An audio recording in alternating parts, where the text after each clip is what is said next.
Hey, hey, hey, happy holidays. Come on in, pull up a chair. The Gaming Gang Dispatch is in the air.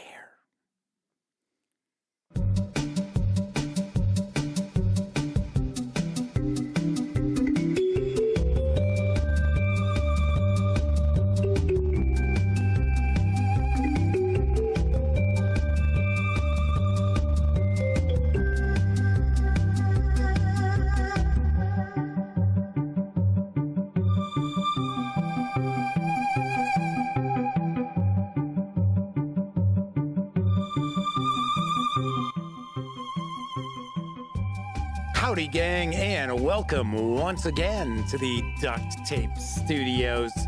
I'm Jeff McAleer, your host, here at the Gaming Gang Dispatch, brought to you by, shockingly enough, thegaminggang.com, of which I happen to be the founder and editor-in-chief. So welcome aboard. Tonight is Thursday, December 14th, 2023.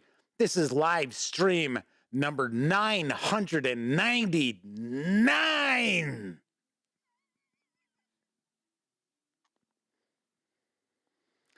That is right. Next Tuesday will mark 1,000 live shows. Be there or be square. Anyway, if you're not overly familiar with the show, let me point out, super casual, just hanging out, talking about the latest in tabletop gaming news. And on our final live first look, we take first looks at tabletop games. That's right. The 1,000th show will be the news and then a bit of an AMA, Ask Me Anything. Hopefully some of you will email your questions ahead of time. If not, I'll take questions from chat too, don't worry, but I would like to have a few questions kind of like in the bank. But as of show 1001, which will air on, I want to say it's January 2nd, it'll only be the tabletop gaming news. We're going to see how that works out. We'll give it about a month, kind of test run. And if all goes well, we will keep the dispatch being tabletop gaming news, and then I will do my reviews and first looks as separate videos. Just letting you know. Anyway, tonight we're going to dive on in and wrap up our Everyday Heroes week with first looks at both the Rambo cinematic adventure. Yeah, I'm here to rescue you. As well as the Universal Soldier cinematic adventure. And I guess if I knew a line from Universal Soldier that Dolph Lundgren happened to say, I could probably do the same voice. Although, strangely enough, I don't know if a lot of people know this, but Dolph Lundgren was like a scientist. He is not a dummy by any stretch of the imagination, even though he tended to play muscle-bound heroes not always heroes, sometimes villains, a lot of times villains. But yes, he was actually some sort of a scientist. I forget what sort of scientist he was, or he got a degree in something. I'm sure somebody out there in chat will be able to track that down and let me know. Anyway, if you are hanging out watching live because you want to check out Rambo as well as Universal Soldier, kick back, relax. It's going to be about 35, maybe 40 minutes before we jump on into those first looks. So just relax, enjoy yourself. As our friend the Madman always indicates, it's Friday Eve here on the Dispatch. So you're almost to the weekend. Oh, so close. Anyway, but if you are watching this 30 minutes or more after the show has ended, there will be timestamps. They are located in the show notes, as well as, depending on the device you're watching this on, right there in the timeline of the video. So 30 minutes or more after the show has ended, there will be those timestamps if you are an impatient type. You know who you are out there. You'll be able to skip past the news and go right into those first looks. And of course, the timestamps will indicate when I take a look at Rambo and when I take a look at Universal Soldier. Of course, when you're not watching videos on the Gaming Gang channel, be sure to visit thegaminggang.com for all latest in tabletop gaming news, reviews, and a whole lot more you will not find here on the YouTube channel. You know the drill. Get your geek on at thegaminggang.com. And lastly, because this is a live stream, there is chat available. It's not on screen. It's one of the ways I keep some of the more unusual commenters at bay. And you must be a subscriber to the channel for at least 48 hours before you can take part in chat. Yet another way that I keep some of the more unusual commenters at bay. But if you want to say howdy, maybe get a question, a comment. Maybe there's something about Rambo, John Rambo. You want to get a closer look at? Wasn't that his first name? Oh man, if it's not his first name, I'm going to be so embarrassed. I thought it's John Rambo. I don't know. How many times does anybody call him by his first name in any of the movies? Twice, maybe? Probably more so in the first movie. And of course, maybe you get a questioner. Want to see something a little bit closer in Universal Soldier? Well, if that's the case, by all means, chime in. I will do my best to respond. So far tonight, one of our chat moderators, our friend the Madman, is with us, hanging out. He's guarding the chat there with his band hammer. Kathy Evans is also with us. And I'll take a wild guess that we might also have Sarah D lurking in the shadows along next to Lamont Cranston. Ooh, that's going way back. Let's see who knows what that is or who that was or is, I guess I would say. Fictional character. Not like the fictional character's deceased or anything. Alrighty, very nice. Kind of quiet chat tonight. Oh, I mean, you know, we got Thursday Night Football on. It's going to be a real barn burner. Couple of 5-8 teams going. Ugh. Although I did throw a couple of prop bets out there. So, you know, it's football. If it's football, you can throw a bet on it. Well, if you live someplace where sports betting is legal, you can. All righty, let's jump on into the news because I've got a nice eclectic mix as per usual. Now arriving in stores is In the Heart of Darkness. And here's the skinny about this horror board game from the Moongrel and Don't Panic Games by way of Studio 2 Publishing. A dynamic, strategic, and immersive survival horror experience filled with nightmares and your slim chance to make it out alive. In this dynamic, strategic, and fast-paced survival horror game, explore the many locations on the macabre island of Mora, confront its demonic creatures, uncover its secrets, and try to stay alive. In the Heart of Darkness is a game with fast, dynamic, and suspenseful gameplay. It's quick and easy to learn, but challenging for experienced players alike. The game is full of tactical choices and hard decisions that can punish or kill you, well, the character you're playing, if not played wisely. In the Heart of Darkness drags you into the atmosphere of gothic horror novels and movies. It brings you directly into the macabre, or I could say macabre, channeling CBS Radio Mystery Theater. Yes. E.G. Marshall. Hopefully you listen to a few of those episodes during the Halloween spooktacular. Anyway, the game brings you directly into the macabre and the mysteries of an island filled with ancient secrets and demonic presence. It's easy to learn for new players and, once again, fun for experienced ones. It includes plenty of replay value because there are 2 different scenarios and adjustable difficulty levels for you to overcome different challenges and goals. It is solo and co-op for 1 to 4 players. In the Heart of Darkness is, as I mentioned, for 1 to 4 players, ages 13 and up, plays in 10 to 30 minutes, carries an MSRP of $45. Gotta say, like the art style quite a bit. Think it looks pretty cool. I am showing right there, it is actually from Tabletopia. I want to say that shot is from.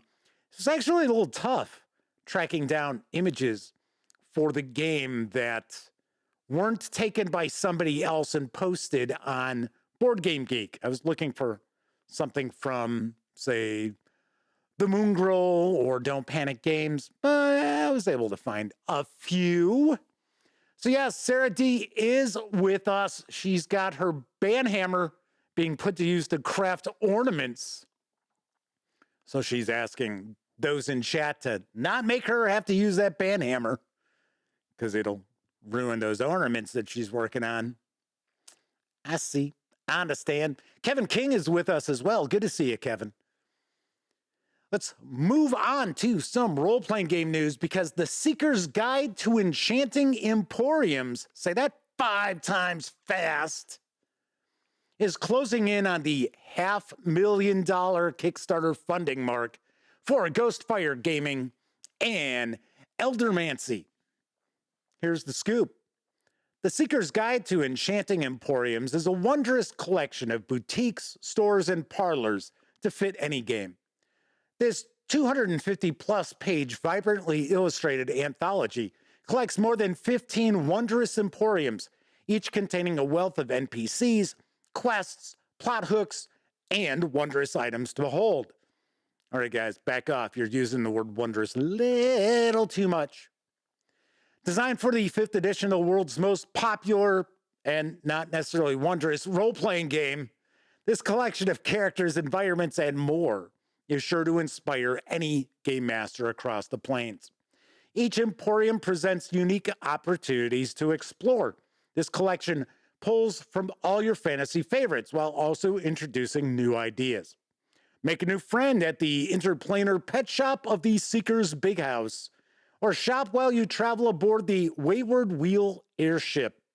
Every emporium houses all you need to make shopping sessions memorable. Each emporium is populated with colorful characters, each with their own motivations, personality, and history. Every emporium also stocks thematic magic items unique to their merchant, so your character's gear will tell the story of where they've been. Filled to the brim with compelling quest hooks and encounters, players are sure to get more than they bargained for when they enter any of the emporiums inside these pages. Help the Seeker contain a magical monstrosity that's broken loose, or turn in trespassers entangled in Bramble's awakened garden.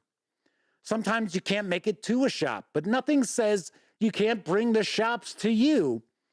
Inside, you'll find over 6 traveling traders ready to provide just what you need in the nick of time.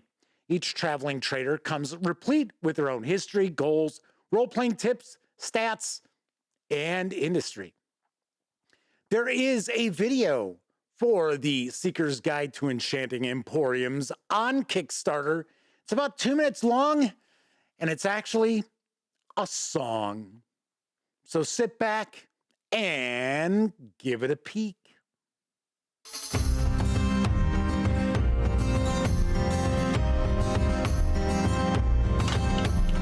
Welcome, loyal customer, please come on in. I hope you're well rested, now let us begin. I've got something new for you if you're inclined. I found some new places, they'll just blow your mind. Come along with me to the little hedgerow, where the small fairy bramble makes everything grow. If you've got gold to spare, my dear friend, here is key. Make a trade from your share for the wondrous and green. If you're more into hunting, I know just the guy. Professor Von Coopin's got quite the supply. When you gather all your gold, but don't know what to spend it on, my dear friend, behold, these enchanting emporiums have it all. The hunting aside, I've got my own shop with kittens and monsters all in one stop. The Seeker's big house with Goo Goo and me. Nothing escapes here, at least not for free. Find yourself stranded in need of a fix. You may just need Blackbird. Oh look, there he is. He's quite the rare breed, not a run of the mill. He's got what you need with the contract to fill. We've got merchants, emporiums, items galore. It's also enchanting for you to explore. When you gather all your gold, but don't know what to spend it on, my dear friend, behold, enchanting emporiums have it all. These enchanting emporiums have it all.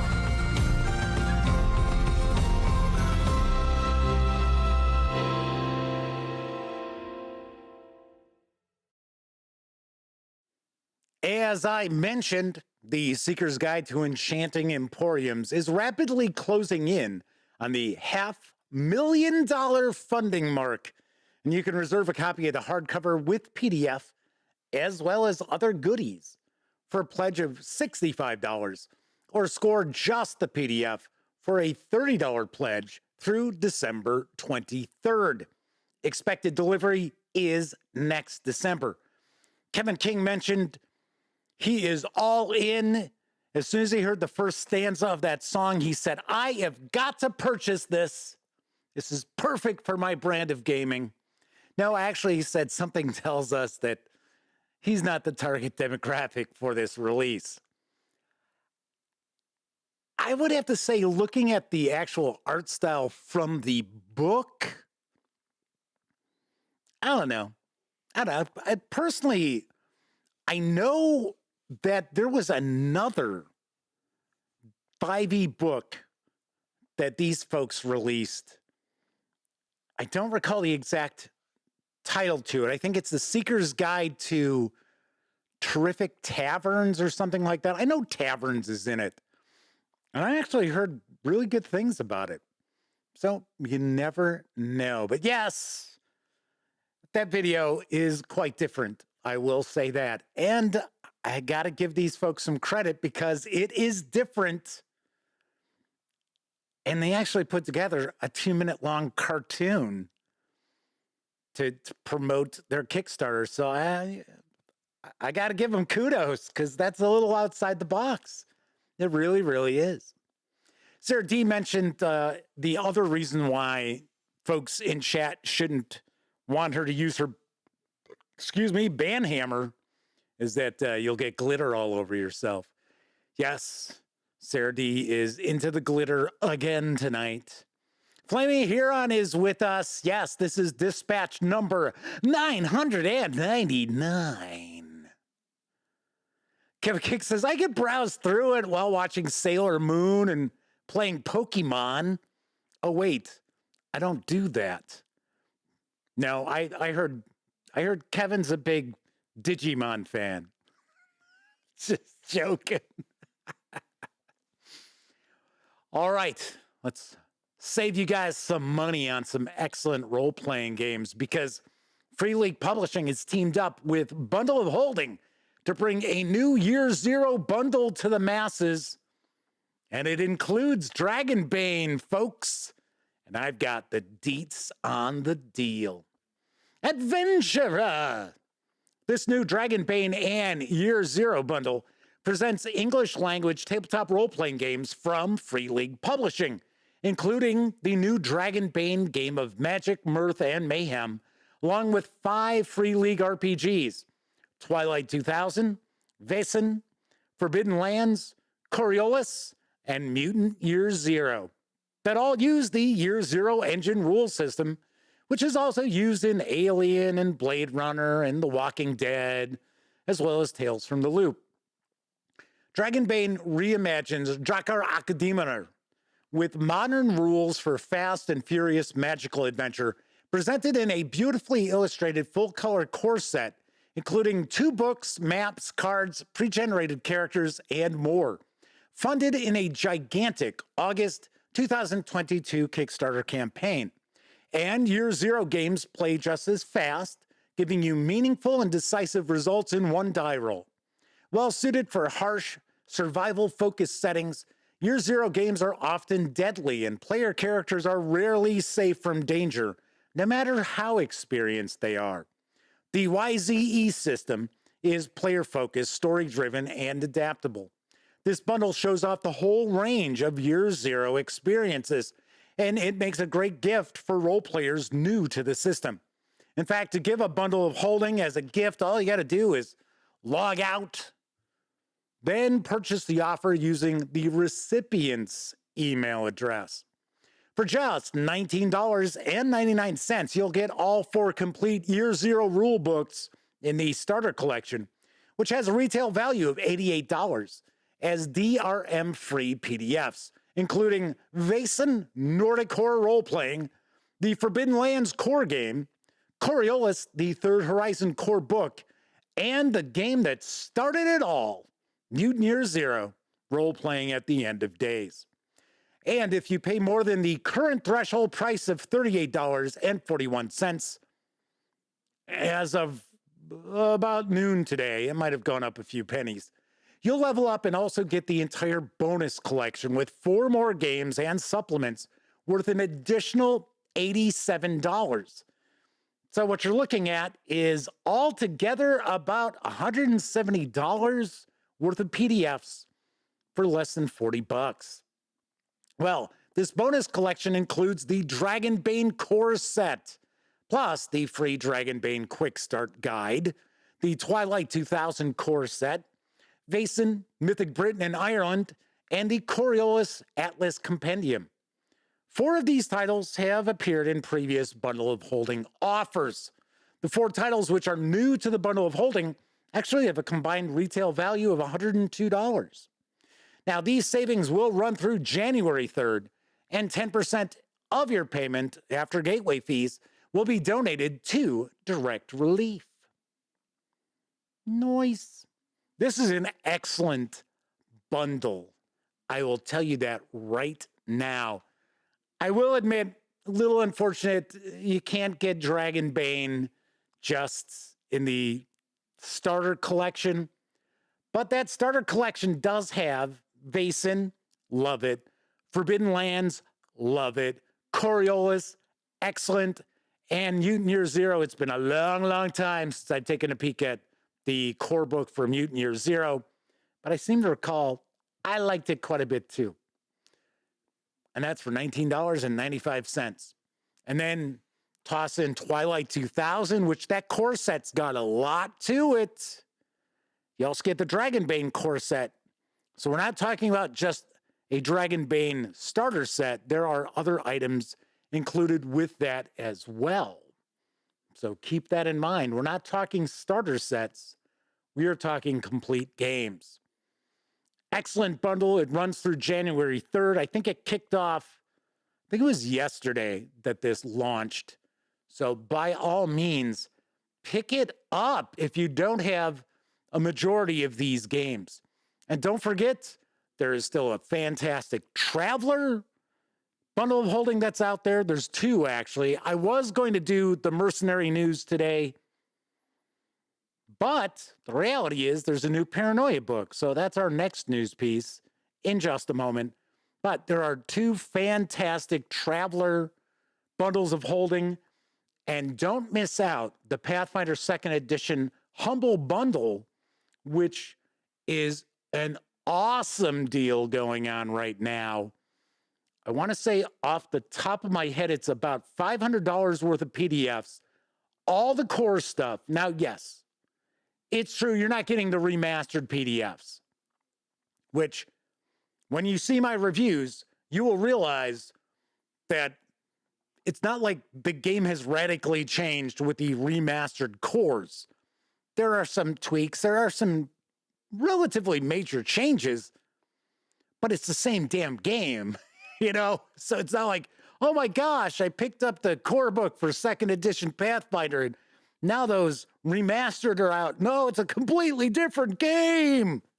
No, not at all. Not at all. And you can get, it's like $500 worth of Pathfinder 2nd Edition PDFs for $25, I think it is, if I remember right. Might even be $18 to get the whole shebang. So right now, there are some fantastic bundles out there to scratch that role-playing itch hard. So Kevin King says, that bundle looks like a deal. It certainly is. Flaming Heron's with us also mentions this is an excellent bundle and makes for a great Christmas gift or holiday gift. Doesn't have to be Christmas. Could be a Festivus gift or Hanukkah gift, Kwanzaa gift, whatever winter holiday you celebrate. Let's move on to the final news piece, because as I mentioned, there is a new adventure supplement which has arrived from Mongoose Publishing for the Paranoia role-playing game. Here's the dope on Brave New Missions. You want to play Paranoia? Congratulations! You are superior to other gamers and have great taste. You even look sharp. Yet to play Paranoia, you need missions that present vibrant challenges so players can kill, redact that, cooperate with each other as troubleshooters. Oh, and maybe succeed at the mission? Where can you find several missions gathered together so that you can run Paranoia until people are laughing too hard to breathe? Yep, it's this book. See? You're superior simply by listening to this. In this hot little book, Paranoia GMs can find 5 missions ready to go, including certifiable. Your troubleshooters already took and passed the troubleshooter certification exam, right? Right? In the clouds. Virtual troubleshooters going after decidedly not virtual treason. Think Tron with a higher body count. Meet and greet. People should not fear troubleshooters, so it's time to force the public into liking them, or else. That'll work. Stealth Train Redo. One of the best missions of all time is back. How can you protect a train that does not exist? Or maybe it does. Viva Veg Sector. Free Enterprise opens a casino with all the tropes and sarcasm you would expect. An albino tiger may or may not be involved.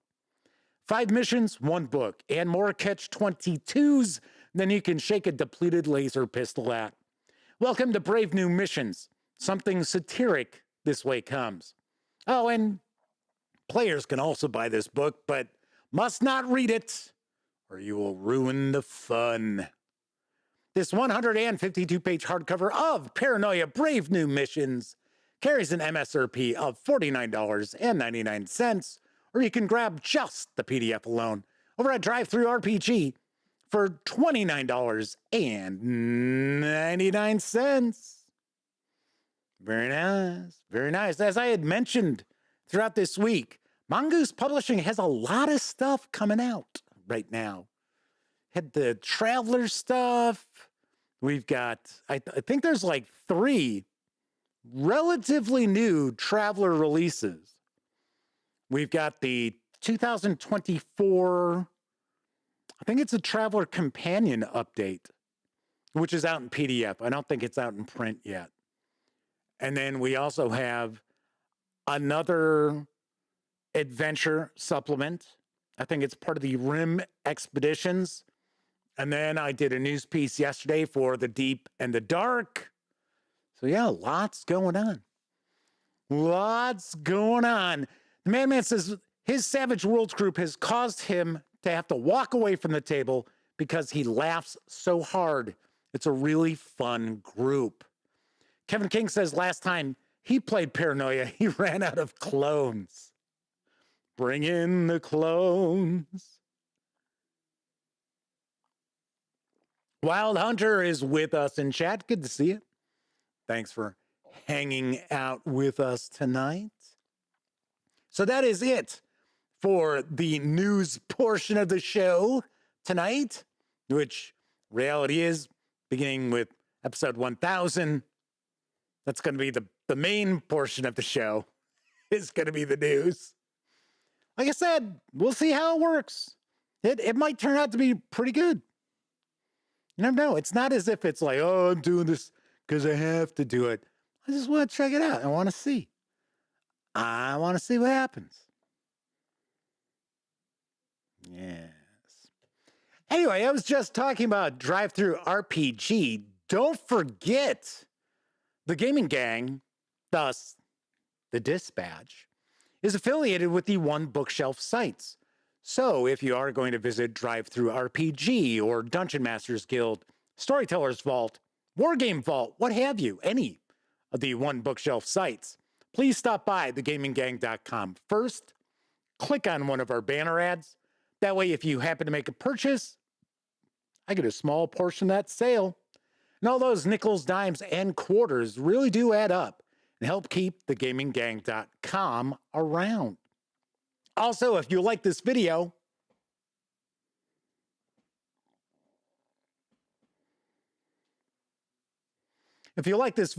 if you dig the channel, if you find thegaminggang.com to be a valuable resource, hell, if you just like what we do, you can always swing on over to paypal.me/thegaminggang to make a small donation. Hell, you can buy me a 2-liter bottle of soda.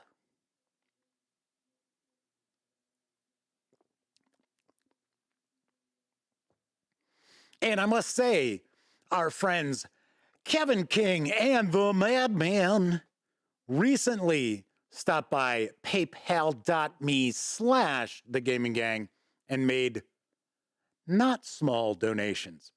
So big thank you to them. In fact, big thank you to all of you out there who use the banner ads and or visit paypal.me/thegaminggang. Thank you kindly. I would not be here without you. We would not be seeing new videos arriving on the scene without many of you as well. So once again, big thank you to all of you out there who donated towards the new laptop. It is primo gear, ladies and gents. Alrighty, so there were a couple of things I wanted to talk about tonight before we jump on in and take a first look at the Rambo and the Universal Soldier cinematic adventures for everyday heroes from Evil Genius Games. First of all, did want to mention, if any of you out there are interested in joining Blue Sky to get out of that hellhole X, formerly known as Twitter, I do have invite codes. So if you would like one, I think I've got 5 left. They throw a few more at me here and there as I use them. But I have 5 invite codes. So if you are interested in joining Blue Skies, because you still need an invite code, you can't just sign up. And I've been on it for a bit, and far, I mean, I was going to say far different than X. Tone-wise it is. Content-wise it is. Actual usage, it's almost identical to X, formerly known as Twitter.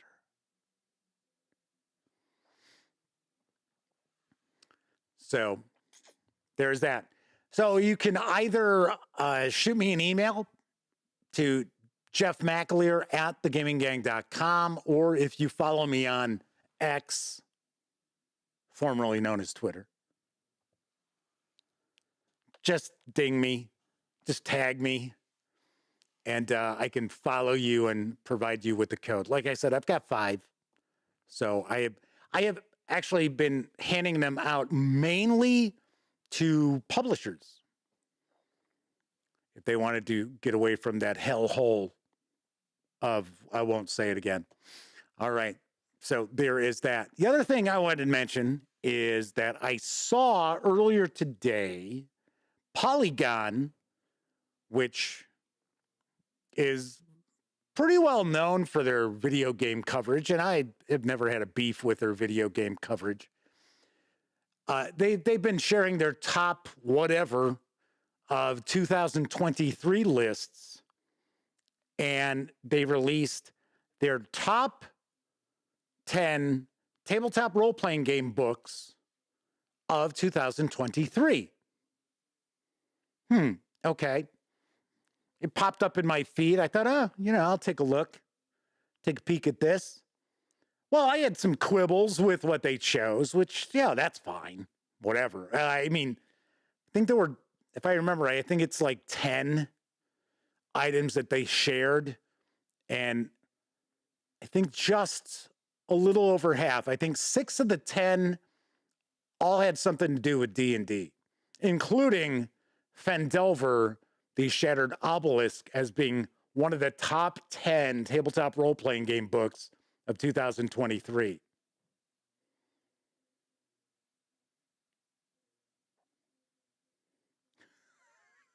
I mean, it wasn't bad, but it wouldn't even come in my top 20. So here was the beef. As I was taking a peek at it, it didn't matter to me that 5 or 6 of them were 5e related. Whatever, that's fine. I mean, once again, they're not, well, I guess they're getting more and more into tabletop gaming because, those clicks. Got to get those clicks. Got to get those eyes on those Google AdSense ads. And yes, Polygon is another one of these websites to go to, and it's just a swamp of ads that you're trying to read an article in, and it's, auto-playing videos, and you know what I'm talking about, that kind of trash. So, anyway, so I started taking a look, because I was kind of curious. I was like, well, and it was because of Phandelver. I thought, well, I want to see what the review says. What is their review of it to put it in their top 10? So Wild Hunter says it's a supplement or setting rather than a game. Well, keep in mind, they didn't say game, they said books. So Polygon did say top 10 tabletop role-playing game books for 2023. I think they had another listing of top tabletop role-playing games they played in 2023. That I didn't look at, but I did see a link to it or whatever. So anyway, I thought, well, I'm going to go look to see what the review said about Phandelver. Well, they didn't review it.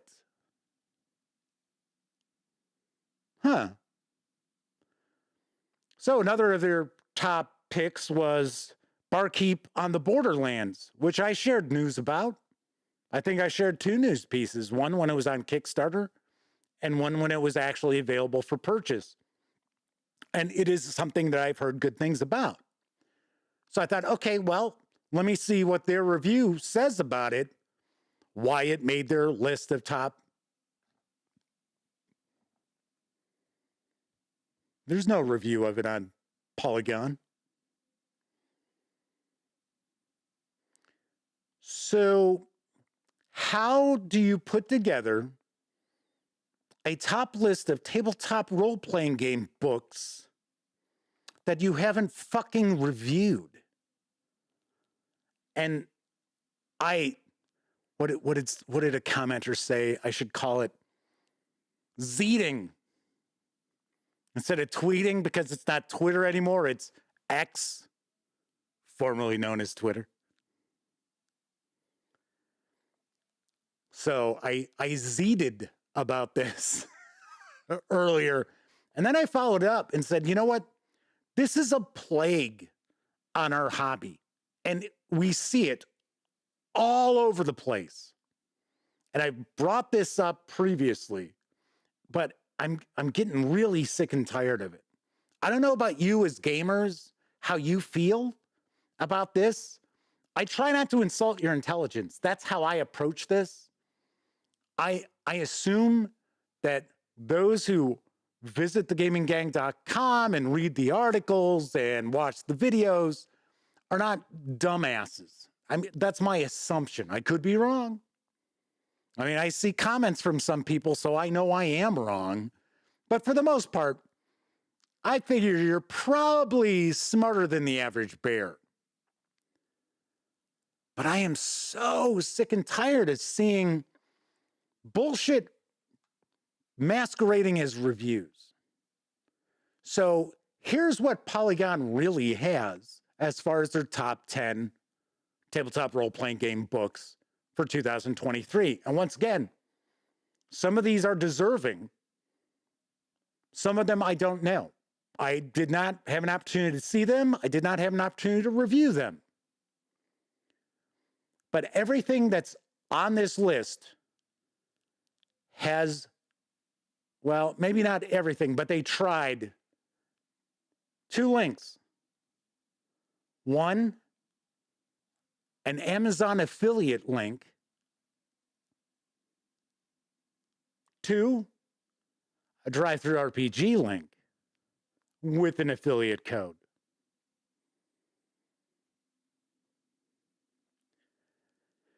It's kind of the point we've got all these gaming outlets out there, and all they really care about are the clicks, the video views, their Patreon patrons, their Google AdSense ads, their affiliate commissions, and that's it. And it's, you know I am a liberal, right? I think most of you out there who watch this at least twice know that I am maybe not extreme left, but I am far left of center. But it's garbage like this where I sit there and I think to myself, you know what? I understand why people just don't trust anything online. Just like, this was like last week. It's the morning. My dad says, "Oh, did you see that Taylor Swift got married?" I said, "What?" It's like, "Yeah, Taylor Swift got married to that football player." I'm like, "No, she didn't." It's like, I saw it. There was an article online, and unfortunately, my dad, his news source is Yahoo. Keep trying to talk him out of it. And I'm like, I'm telling you right now, they're not married. "Oh, I saw the article. And then, of course, Sunday's football game, I think it was Tony Romo made like a joking reference to Taylor Swift being married. And they started laughing. I hear my dad say, oh, see. I was like, "Dad, they're kidding. They're joking because of that bullshit article you saw, which was nonsense." Which, unfortunately, my dad clicks on a lot of trash that's not true. And he's like, "Well, I saw this article." I was like, I could write an article and throw it up there. Doesn't mean it's true.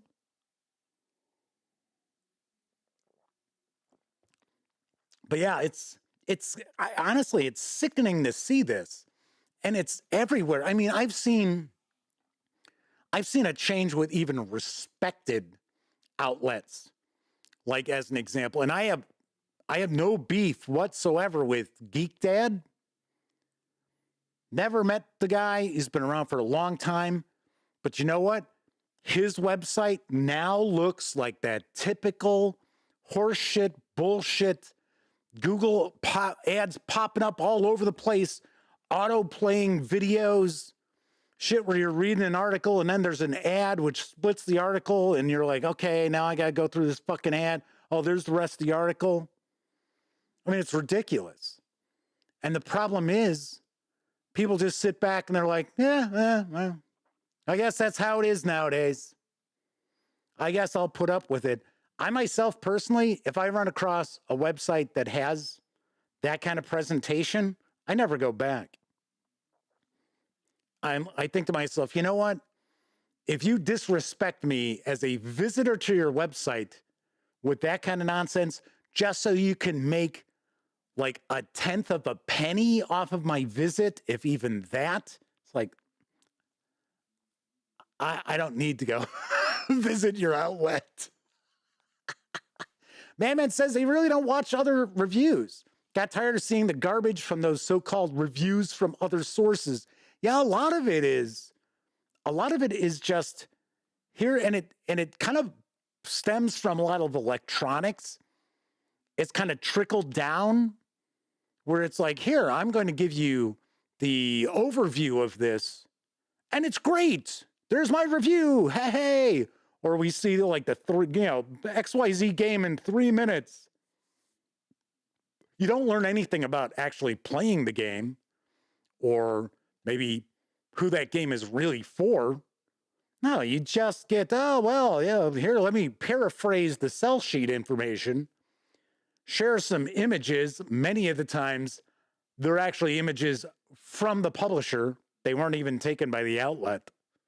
And it's like, there you go. There's my review. Jeez.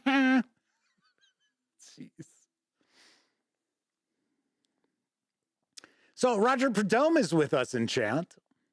I don't know. I don't think I said hello to Roger. I think I've said hello to everybody. I know Flaming Heron's with us. Another of our chat moderators. Yes. All right. So Roger Perdome says, I learned something new tonight. I kept using in French Ars Moyen when talking about my IT users at work. Oh, Average Bear. That is actually from Yogi Bear. Hey, boo-boo. So this is the running gag I've done for years. And I haven't actually done a Yogi Bear impersonation in years, but I used to always do, hey, boo-boo, fuck the ranger. Fuck the picnic biscuits. Let's go kill the ranger. Yeah, I know. Hanna-Barbera sent me a cease and desist, so that's why I haven't done that in years. But yes, I just, like I said, Polygon, as far as their video game reviews and stuff like that, I'm sure they're fine. But come on, man. Can't be sharing. These are our top picks of the year, and you haven't reviewed any of them. And you happen to be a review website. Come on. And then everything just happens to be available on Amazon. And there were a few that I was like, wow, they didn't include this in their list.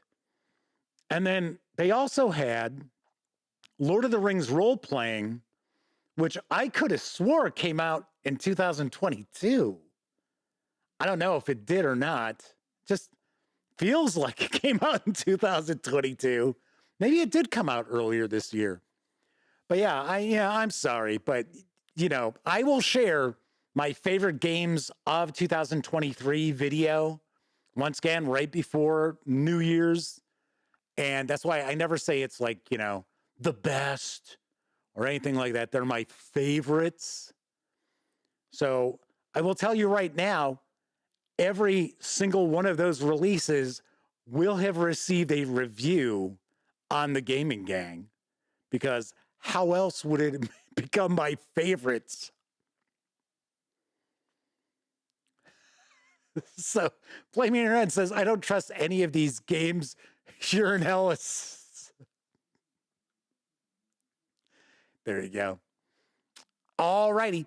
So we're going to be diving on in and taking a first look at Rambo and Universal Soldier for Everyday Heroes from Evil Genius Games. But first, I think it's time for a brief intermission.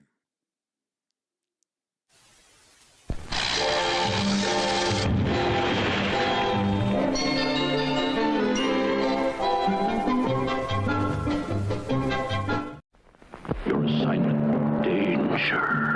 Your mission, find the master spy. Your weapon, Secret Sam. Through Secret Sam's periscope, you see him, but he can't see you. You locate the master spy, you talk to him, and Secret Sam's hidden camera is taking his picture right now. Suddenly you're discovered. Secret Sam fires bullets from inside the case. Secret Sam has barrel extension. Special missile sends message to your partner. Mission accomplished. You hand over real photograph. Secret Sam with periscope, message missile, rifle stock, barrel extension, even shoots through this carrying case. And this real camera that works in secretly or out. Takes real photos. Secret Sam. Secret Sam. Hi, partner, Reese! Hi, fellas.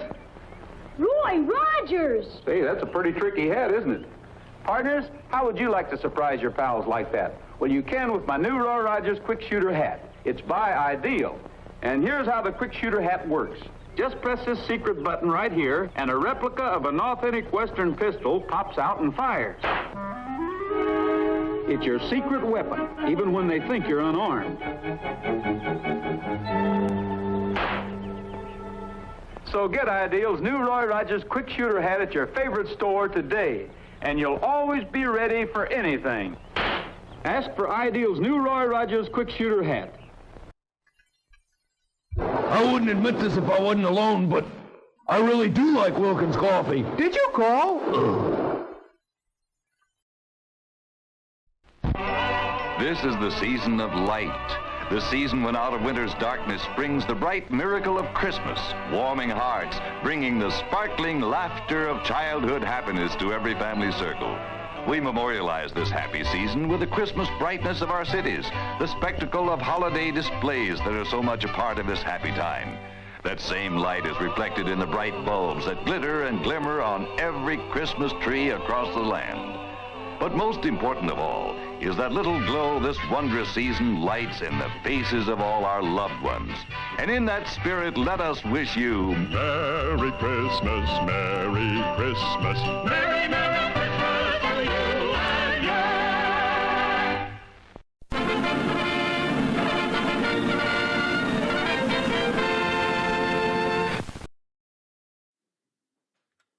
I have to ask, how long do you think Roy Rogers would have lasted in, say, Cheyenne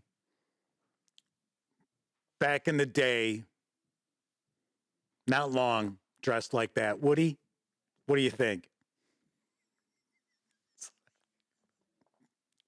Some of these 1950s cowboys are like, seriously? Seriously. It's like we know they didn't dress like that. I'm not saying that there weren't fringes in that, okay? We know, yes. In fact, wasn't it Custer? Custer liked to wear the fringed jacket. Okay, fine. But sequins and stuff? No.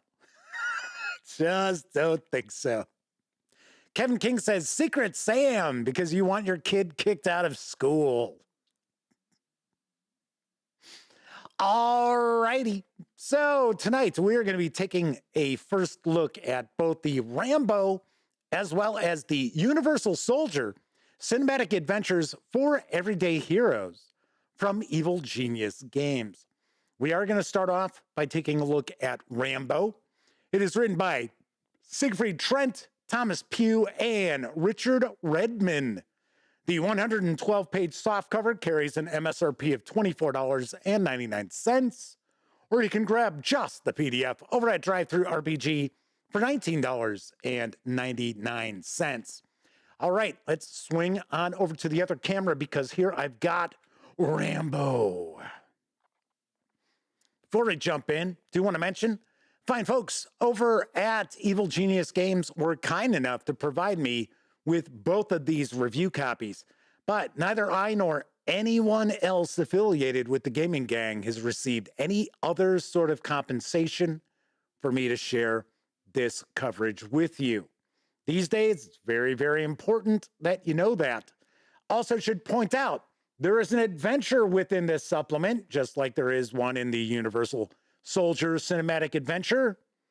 So if you are a player and you're Game Master has picked up Everyday Heroes. Maybe they've purchased Rambo, or they purchased Universal Soldier, or maybe they picked up all of them. There's going to be some spoilers. Even though I know nothing about the adventure that's contained within, we are going to see some spoilers throughout just by paging through. So you have been warned. And of course, we're not going to look at each and every page of both of these books, but I do want to give you a good feel for what's inside. So let's start off by checking out the back. Soldiers like John Rambo, yes, I was right, his name is John. I thought it was John Rambo, are forged in the fires of war. They answer the call to serve their country with their lives, and they do it like few ever could. Provided with the best training and equipment available, they gave it their all, carrying out their orders and upholding the patriotic ideals their nation is supposed to represent. Their adventures and exploits are legendary, but war is hell, and no soldier walks away unscarred, whether the wounds are of the body, the mind, or the soul. Victory always carries a cost. Strap on your gear and prepare to go forward. Oh, I should say go forward. Go behind enemy lines in Panama as a covert ops force during Operation Just Cause. Your orders are clear, but not everything is how you were told it would be. If you want to get home with your life and conscience intact, you'll have to make some tough decisions and fight for both your survival and what you believe is right. Says, to survive a war, you gotta become war. All right, let's jump on in.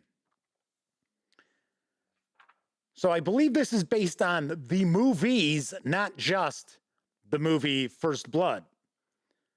So we get a forward here. So Rambo First Blood. I remember that was one of the first movies I saw on VHS.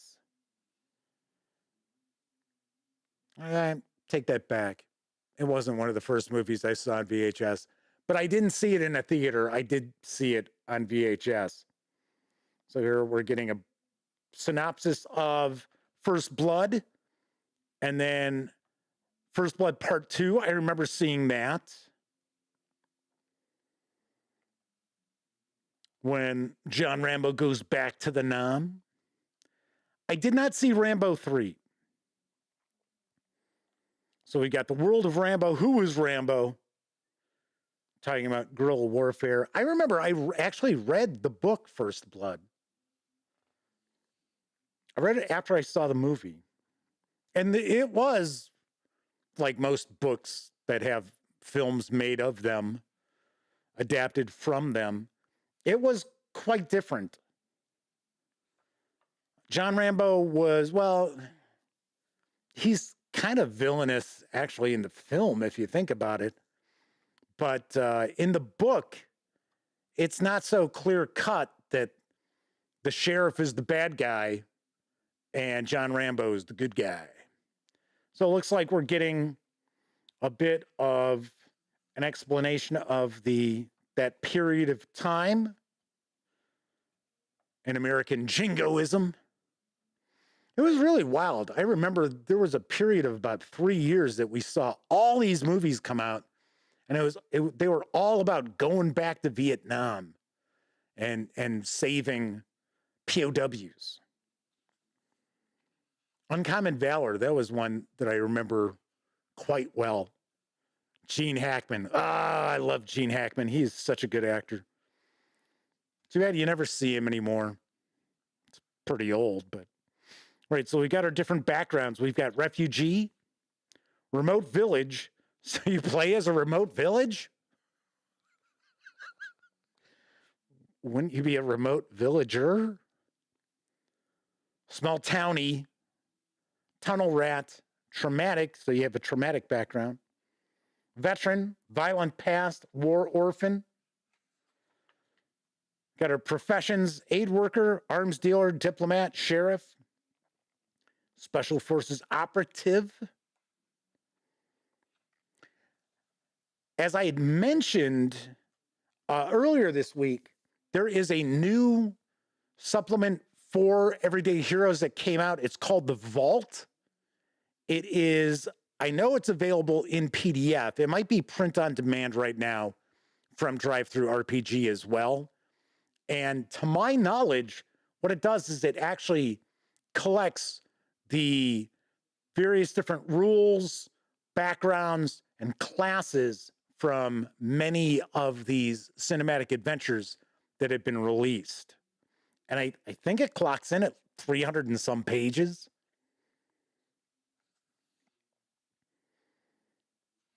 Rambo introduces 5 new classes to everyday heroes. 4 represent roles typically found in Special Forces A teams: Combat Engineer, Combat Medic, Commander, and Scout. All are soldiers, but each excels at their own specialty. While the Survivalist is not necessarily a soldier, they certainly could be. Their outdoorsman talents reflect the woodcraft that Rambo demonstrates in Rambo First Blood. So here's our Combat Engineer. It looks like we get 4 pages devoted to the characters. Kathy Evans says, The Village. Maybe they play all the people in the town. Okay, all right. So Frank, you're taking on the role of the Village, right? Yeah, we talked about this earlier. You're the Village. No, you're not a villager. You're the Village. You're everybody. You're the huts. You're all of it. You're the pets. Yes, you're even the chickens running around. You're the entire village, Frank. What don't you understand?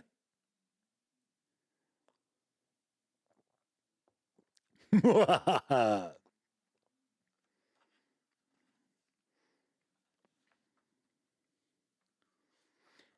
was just about to mention before Kathy Evans cracked me up with that. Maybe they play all the people in the town. Oh, Kathy, being a wise ass. I saw the trailer. I almost said coming attraction. See that? I'm showing my age. Like, nobody calls it a coming attraction anymore. They're trailers. Unless the only time you got to see trailers was if you were in the theater and they were coming attractions. But I saw the trailer for Civil War. I'm like, okay. I was like, man, I don't know whose fever dream that's supposed to be. It's like, so let me get this straight. So the government goes off the rails. And then, of course, oh gosh, now I can't remember. Nick Offerman is the president. And the U.S. government goes off the rails, and California and Texas secede from the United States and become the Western, I think it's called the Western States or something like that. So just think about this for a moment. California and Texas ally themselves together. It's like, what?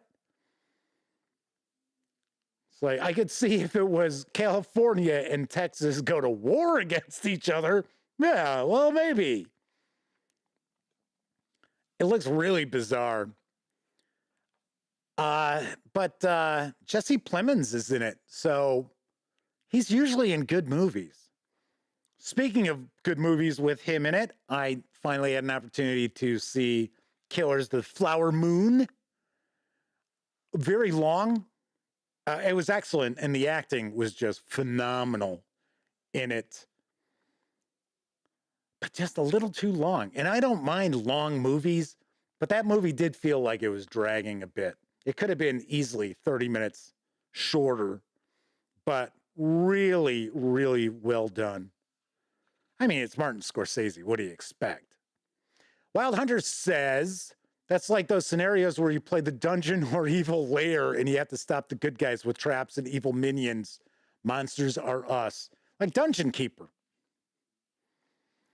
And I think they've got a newer game or new-ish game, PC game, that's kind of a Dungeon Keeper homage. I know my best friend Elliot's son, Brian, was playing it and really dug it a lot. But then he was a big fan of the 3, I think it was, Dungeon Keeper games. So here we got our new rules. So we have graded challenges. So now we don't just have a DC. Here we've got a range of successes.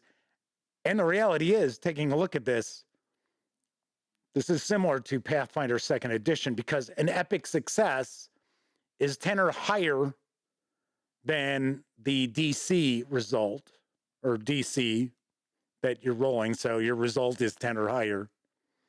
And an epic failure is 10 less than what you needed. 2nd Edition Pathfinder critical success and critical failures right there. Demolitions, collapsing buildings, fortifications, traps. We have the punji sticks in here. I wonder. So it looks like we've got different themes. Cannon fodder. There you go.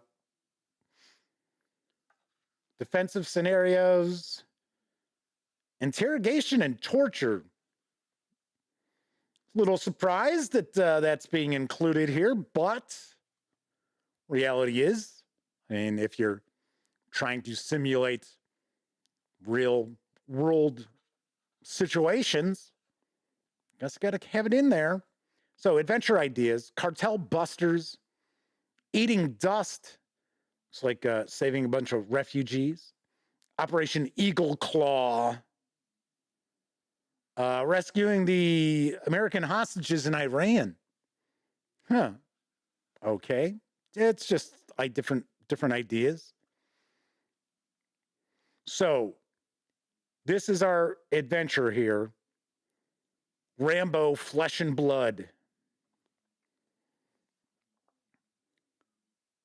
So this adventure takes place just after Rambo 3. It follows a high-octane, high-stakes, action-oriented approach, but also touches upon what it means to serve your country and the effects that wars have on those who fight them.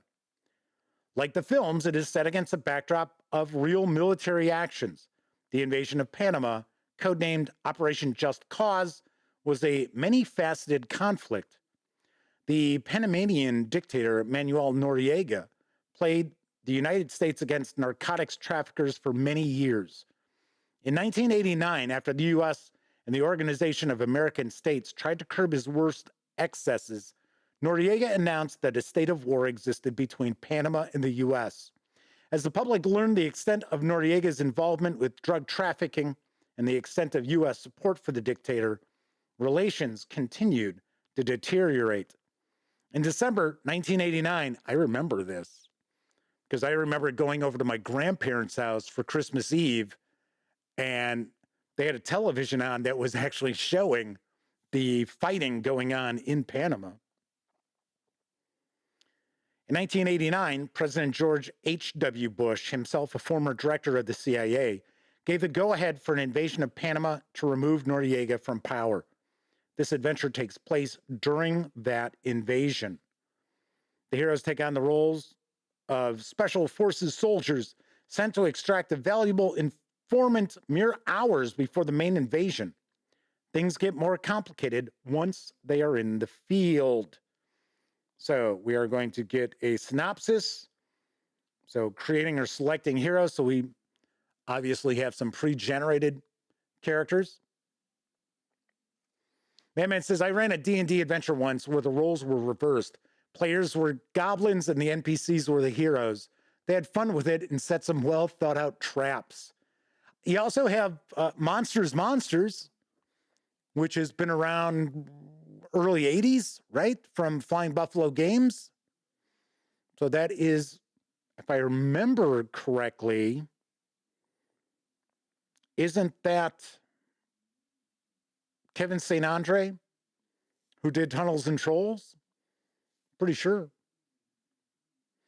Kevin King says, yeah, but if you do that with this, you have to be the commies. Rambo and Margaret Thatcher would just ride in before sunset and liberate the party into a total party kill.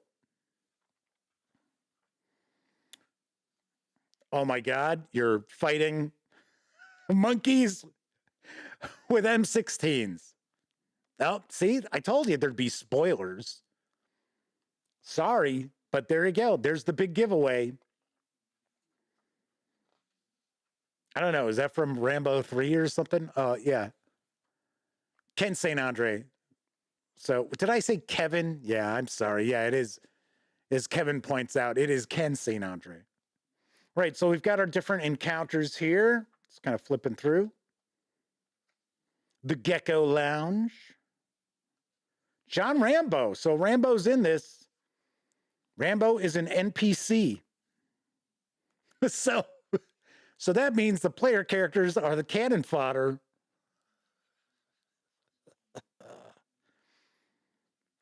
So it looks like maybe somebody's being held hostage. It might be that informer that they're trying to get out. Wild Hunter points out, Pathfinder do some cool and funny goblin campaigns and scenarios.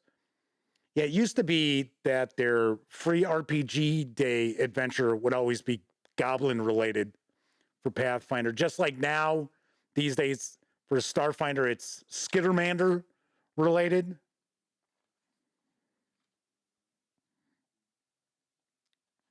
It's kind of flipping on through. Ooh, the Hacienda. Well. Looks like you're taking on some of the cartels maybe in this too. Oh, there we go. Another monkey with a automatic rifle. Yeah, I know. I'm giving away major spoilers here. Do we have a stat block for this? We got our supporting cast. Oh, where's John Rambo? Come on, where is he? Let's see. Extras. Come on, Rambo's got to have like 3 or 4 pages devoted to him. There we go. Key characters. Well, he's got 2. John Rambo is a native-born American from Arizona. His ancestry includes Native Americans and Germans. He enrolled in the U.S. Army straight out of high school with the intent of going to Vietnam. Says, note, this version of Rambo was created according to the rules, but with higher than normal starting ability scores. This represents his abilities just after the events of Rambo 3. All righty. Then we got our pre-gens. No artwork for the pre-gens, though. So we've got Sergeant Young, a charming manipulator. He's a Marine.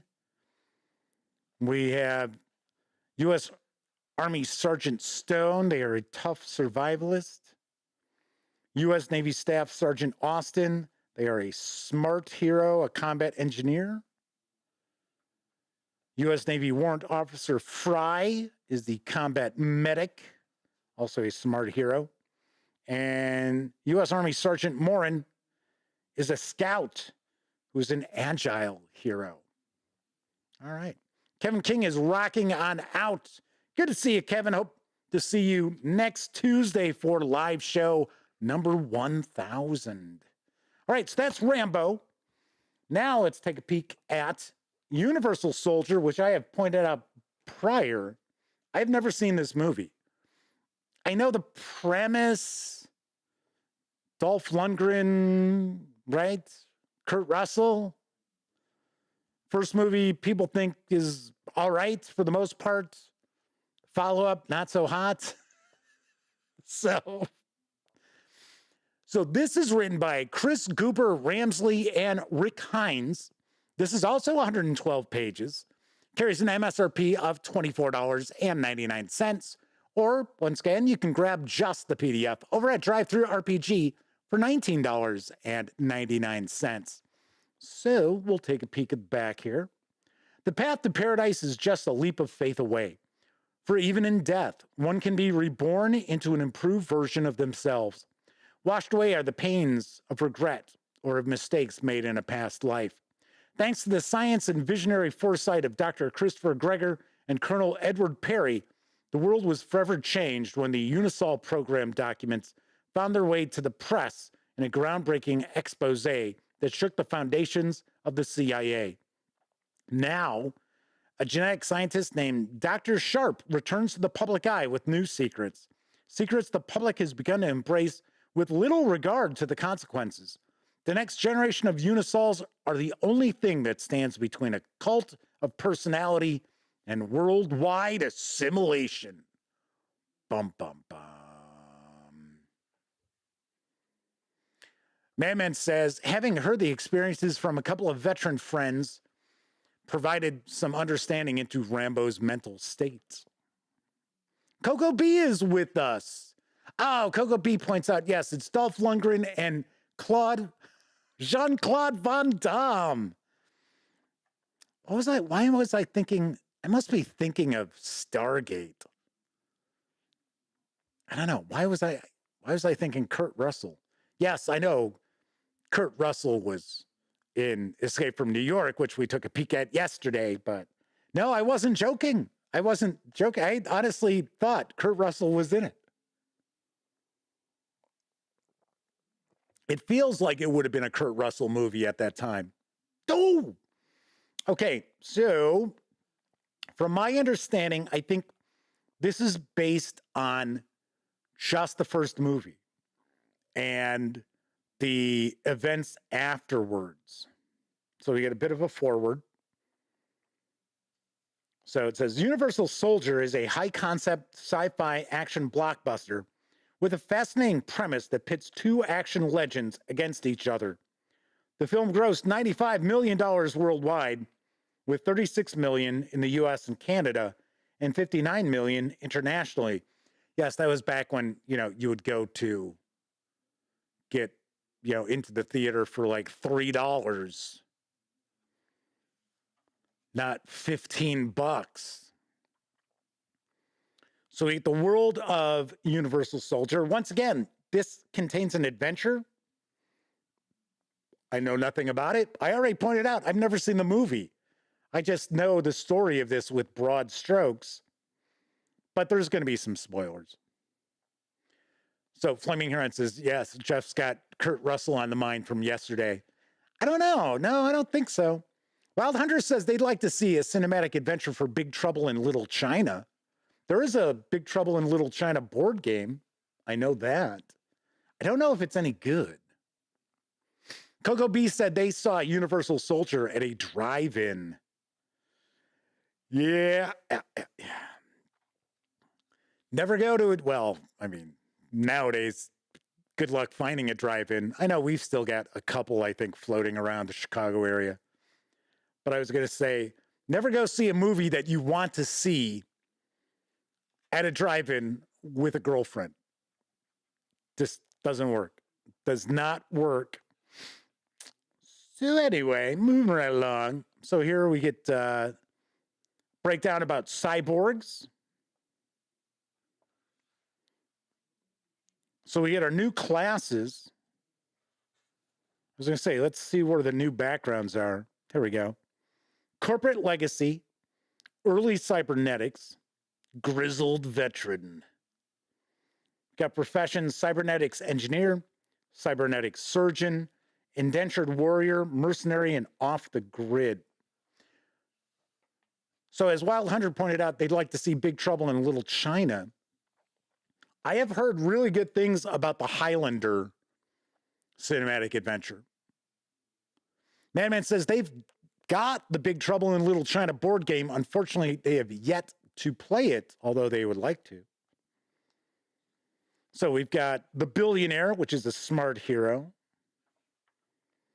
The Cyber Modder, which is a tough hero. So this has a little bit of a cyberpunk edge to it. But I don't, now correct me if I'm wrong, because once again, I have not seen this movie. This really isn't sort of a dystopian future. in Universal Soldier? Isn't it supposed to be, well, at that time when it came out, the present day, and this is just secret technology that the government's been working on? So we got Networker, who's a charming hero.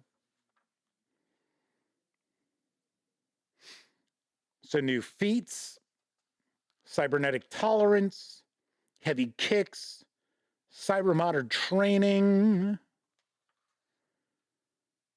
Networker training. And then we get some cybernetics, as well as internal enhancements. Oh, we got nanites. Wonder if nanites were in the movie. I just think nanites was, well, I was going to say, I thought that's a concept that may have come a little bit later, but maybe not, because I remember nanites in Star Trek Next Generation. So we've got plenty of new gear. So we've got the packs. I like these packs because it's essentially, okay, so you're a doctor here, you get this, and there's all your gear. You don't have to sit there screwing around with, you know, the character creation and them buying all their gear, which I always feel is kind of a pain in the ass in some character creation. So we've got new rules. So we've got contacts, surgery. So we got a new surgery rule set. Got some game master advice on this game setting. Universal Soldier adventures can resemble just about any other action scenario featuring unisols and cyborgs as members of the team. But these adventures can also focus on the specific themes and technologies covered in this book. This section provides advice on how to run games focusing on these concepts, as well as on games that utilize the new mechanics available in Universal Soldier. So Wild Hunter says in 1998, Kurt Russell was the lead in Soldier, which was kind of a clone of Universal Soldier. That's why I was thinking Kurt Russell, because I saw that movie. I did see Soldier. And doesn't that movie have some sort of a tie-in with another famous movie? And people are like, what? And it came out like after the fact, like Soldier is somehow tied into like the Terminator series. I don't think those are the movies, but for some strange reason, I seem to recall that it's like, oh yeah, Soldier is actually tied into whatever. Oh, there you go. Coco B says ties into Blade Runner. Thank you. Yeah, remember, I like I said, I thought I remembered there was some like some movie or movie series that it's kind of tied into, and you're like, wait, what? So some of the adventure ideas: Amnesia, The Auction. So the hook there is Black Tower is holding an auction to sell their latest batch of unisols, and a variety of criminal and terrorist organizations are looking to buy.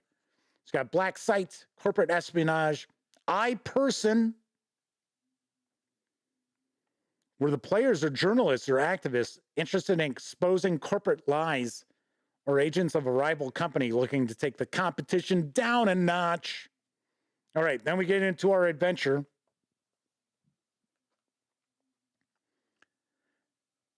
'90s action films like Universal Soldier hold a special place in American culture. The badasses were badass, the villains were insane, and the plot lines often left the audience with questions.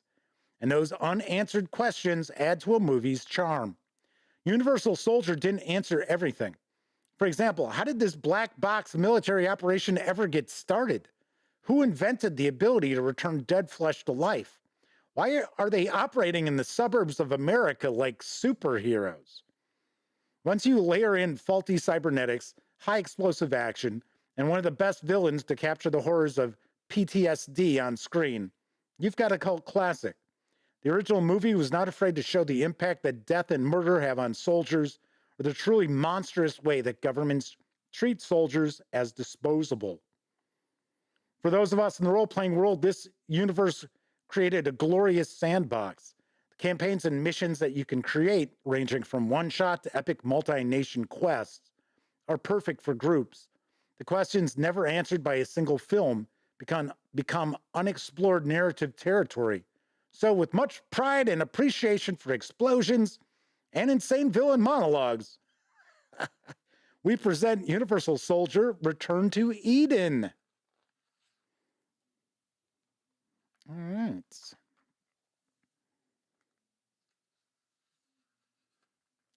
So it's discussing different themes of the adventure. Talking about how to use a fade to black mechanic. I used to do that all the time in Call of Cthulhu.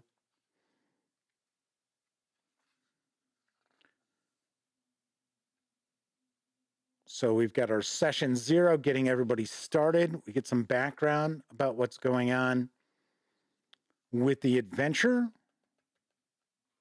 So we got something counting down or counting up. Oh, this must be maybe when they're awakened from death.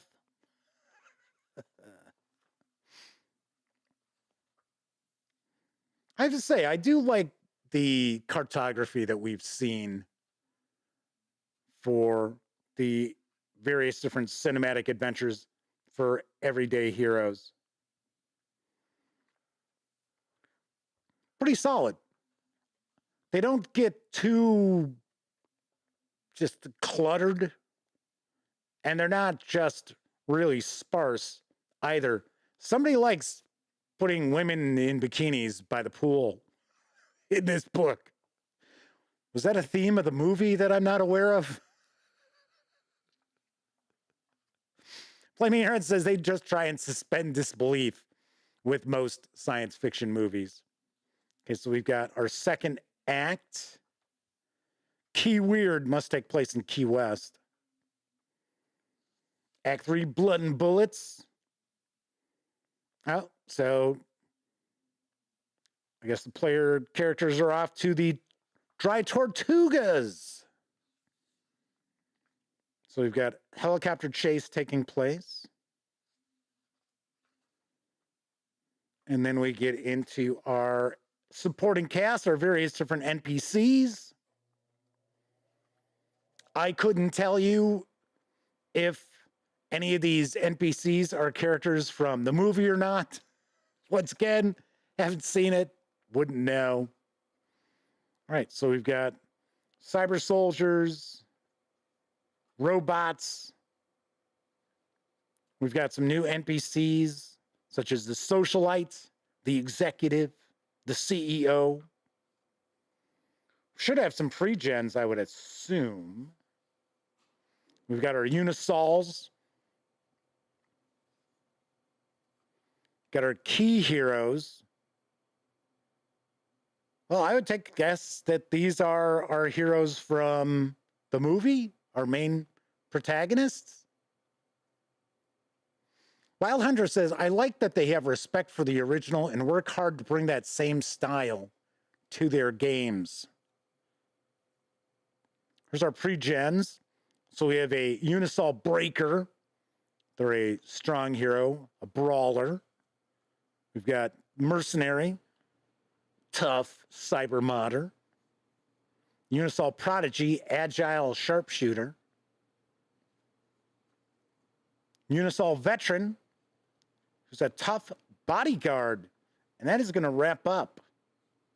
Oh, sorry, we have a Helix Executive, which is a smart billionaire. There you go. Leading the team, paying the freight on the team, no doubt. All right. So that is a look inside Universal Soldier for Everyday Heroes. And of course, I will have a review of Universal Soldier as well as Rambo in the very near future. Once again, these are both out right now for Everyday Heroes, which we took a look at on Tuesday's show, which is built on the 5e D&D mechanics. It is modern era. and it is a pretty universal, pretty genreless modern era RPG. So I will have a review of that very soon as well. So you can pick these up, carry an MSRP of $24.99, or you can grab just the PDFs alone over at DriveThruRPG for $19.99. All righty. So I did want to mention something that arrived in the mail today, which I will do my best to actually have a first look video out for this weekend. And it is from our friends over at Pinnacle Entertainment Group. It is the Holler box set. This is the Appalachian horror role-playing game, or as I like to refer to this genre as hillbilly horror. And I don't mean it as an insult either. Hillbillies don't take the term hillbilly as an insult. Well, most of them don't. Anyway, so this arrived today, and it feels like it's jam-packed, and it's got an action deck. Something that I had to ding the Deadlands box set for, because it did not have an action deck, which, especially in Deadlands, is super important. Oh, so it is Holler, an Appalachian apocalypse. So stay tuned. I will be sharing a first look video at that. And of course, I will also be sharing my look at the GM Core for Pathfinder 2nd Edition Remastered Project from Paizo Inc. Remember, check out the video because the second part of getting into the contest in order to win both this and the player core in hardcover, which I'm giving away to one lucky viewer, is in that video. Wild Hunter says, I love Holler. Looking forward to seeing the box set. Flaming Heron says, cue the Deliverance music. Sarah D says, Mama's family's from Tennessee and Kentucky. We wear hillbilly with pride. Yeah, see, like I said, hillbilly's not just like redneck. Now redneck people take as an insult. Redneck wasn't an insult. Redneck was somebody who worked hard, somebody who worked outside in the elements, and they busted their ass to make a living. That was a redneck because their necks were red from the sun beating down on them. Now redneck just means some, stunted mental misfit. It's like, no, it's not really what a redneck is. Madman says, Holler is well done, contains some general history that a lot of people may not be familiar with. Well, if it's a discussion of the Appalachians, that's a lot of history that a vast number of people are not going to be familiar with here in the United States or elsewhere. I know a little bit, wee little bit. All right, so that is on the agenda. Next Tuesday will be live stream number 1,000. That's right. It'll be number 1,000 of the Gaming Gang Dispatch. So it will be news and an AMA. So once again, be sure to send me your questions to Jeff McAleer at thegaminggang.com. And of course, yes, I will also take questions in chat, but I would like to have some stocked away. So it's not like, oh, we're doing the AMA, and then nobody's got any questions. It's like, all right, well, have a good night, everybody. Merry Christmas. See you next year. Flaming Heron says, be there or be square. That's what I said earlier. Be there or be square. All righty then. That's it for this time out. So if you like this video, by all means, please give it a quick thumbs up. Subscribe to the Gaming Gang channel if you haven't already. And if you do subscribe, don't forget, ring that bell, because it'll not only let you know when the Dispatch streams live Tuesday, Wednesday, and Thursday evenings right here on YouTube at 7 p.m. Central. It'll also let you know when I upload other videos, such as my upcoming review of the Pathfinder 2nd Edition Remastered Project Player Core from Paizo Inc. You get to find out what I think of this new remastered edition, and does it make things easier for newcomers to Pathfinder to understand? I will tell you my thoughts. Of course, when you're not watching videos on the Gaming Gang channel, be sure to visit gaminggang.com for all the latest in tabletop gaming news, reviews, and a whole lot more you will not find here on YouTube. You know the drill. Get your geek on at thegaminggang.com.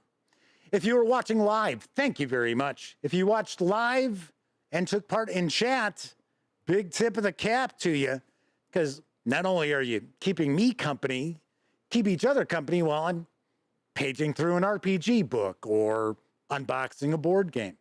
So it is much appreciated.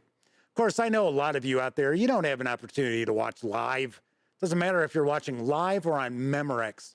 Thank you very much for taking time out to watch any of the videos here on the channel. I really do appreciate it a lot. All right, everybody, enjoy the rest of your morning, afternoon, evening, whatever time of day it is in your neck of the woods. Have a great rest of the week. Have a fantastic weekend. I will be back on Tuesday, December 19th, with live stream number 1000. Yowza. So, as I've said before, be there, be square. Once again, I'm Chef McAleer. Thank you very much for watching. And as always, here's hoping all of you out there get to enjoy plenty of great gaming with your gang.